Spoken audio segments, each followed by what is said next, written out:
वज़ीर इत्तलात पंजाब अज़मा बुखारी ने पारा चिनार के खराब हालात पर तशवीश का इजहार करते हुए वाज़ेह किया कि पारा चिनार के खराब हालात ठीक कराना वज़ीर आला खैबर पख्तूनख्वा की जिम्मेदारी है। लाहौर में प्रेस कॉन्फ्रेंस करते हुए अज़मा बुखारी ने कहा कि वज़ीर आला पंजाब ने आवाम की खिदमत की, जिसका सिला उन्हें यह मिला कि पंजाब के अवाम ने फितना, फसाद और एहतजाज को मुस्तरद किया। हुकूमत है वहाँ पर अब जो कुर्रम और पारा चिनार के अंदर जो मामलात हैं, जो सिक्योरिटी के मामलात हैं, वो ठीक होने का नाम नहीं ले रहे। और अब यहाँ पर भी जो है वो कराची के अंदर भी, लाहौर के अंदर भी एहतजाज हो रहे हैं, यहाँ पर भी सड़कें बंद हैं।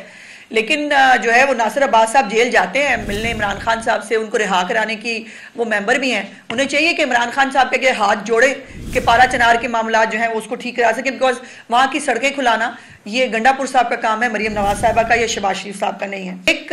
बेटी की तरह, एक माँ की तरह और एक बहन की तरह इस सूबे की खिदमत की है उन्होंने, और उसका जो रिवॉर्ड है वो भी उनको मिल रहा है कि पंजाब में फितना की सियासत, पंजाब में जो है वो एहतजाजों की सियासत, पंजाब में हालात ख़राब करने की सियासत को पंजाबी सपोर्ट नहीं करते हैं।